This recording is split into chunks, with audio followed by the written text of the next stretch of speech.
Et salut toi et bienvenue dans ce podcast Bouffe-moi ce bouquin où on parle littérature, culture et tout ce qui s'en rapproche de près ou de loin. Le mois de décembre commence tout juste et s'approche donc la fin de l'année et le début des résolutions. Ok, je m'emballe peut-être un peu, mais dans moins d'un mois, tu vas entamer une nouvelle année et tu vas peut-être prendre la décision de sortir ton premier bouquin. Mais est-ce que l'auto-édition, c'est fait pour toi?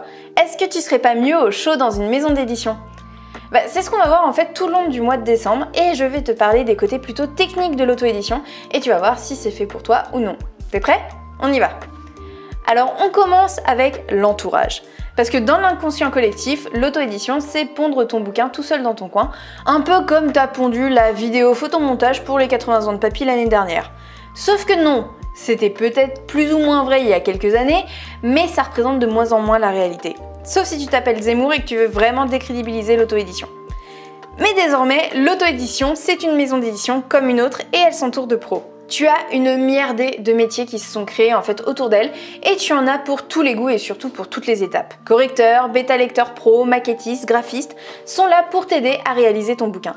Mais t'en fais pas, même une fois le bébé créé, tu peux faire appel à des chroniqueurs pro, à des chargés en communication, etc. etc. Bref, qu'importe l'étape, il y aura toujours quelqu'un pour t'accompagner. Par contre, on ne paye pas en visibilité mon grand, donc ça a un coût. Et là, tu vas me dire, ouais donc l'auto-édition c'est pas une maison d'édition comme une autre parce qu'elle a pas le même budget. Laisse-moi m'étouffer en rigolant 2 secondes et je reviens. Tu crois vraiment qu'une petite maison d'édition a un budget plus important que le tien à mettre dans tous ses bouquins? Si c'était vraiment le cas, beaucoup de maisons d'édition ne feraient pas l'impasse sur les correcteurs ou n'en chercheraient pas des bénévoles. Après, je vais pas trop discuter de tout ça parce que je suis clairement pas dans le milieu de la maison d'édition et tout ce qu'en fait je pourrais te dire ne serait que des paroles rapportées. Mais t'en fais pas, à la fin du mois, tu auras l'interview d'un auteur qui est à la fois en maison d'édition et en auto-édition et qui pourra tout te révéler. Mais en gros, l'argument du budget est pas forcément le plus pertinent.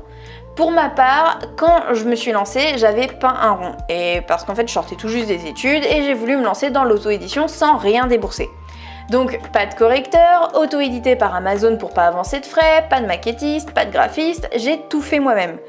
Bon, il se trouve que je suis multitâche et que je peux me le permettre, sauf quand il s'agit de la correction.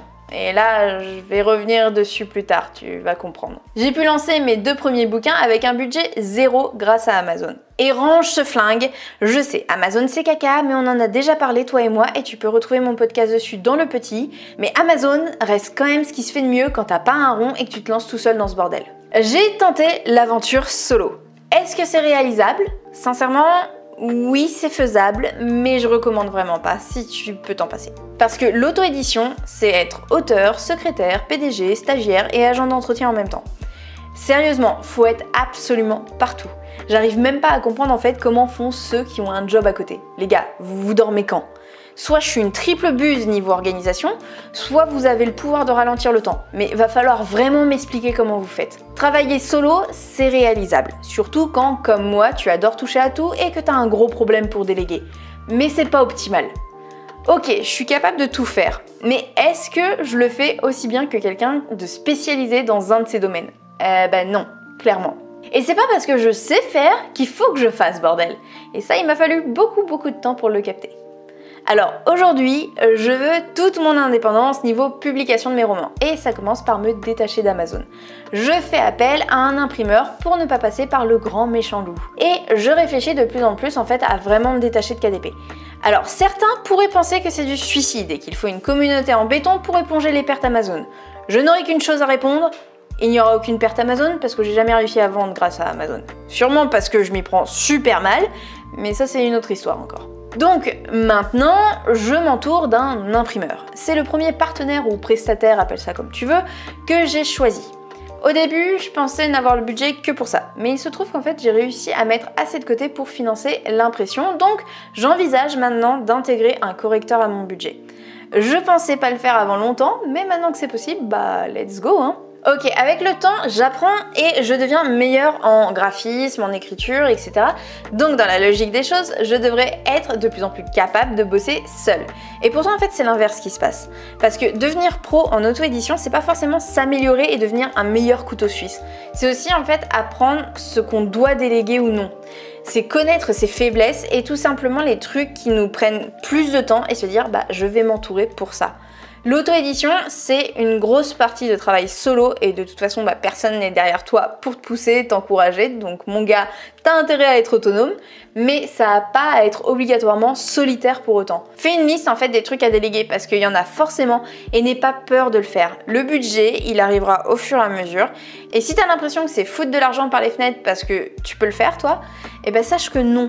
C'est un investissement. L'auto-édition, c'est une maison d'édition comme une autre et toi, mon petit gars, t'es une entreprise comme une autre.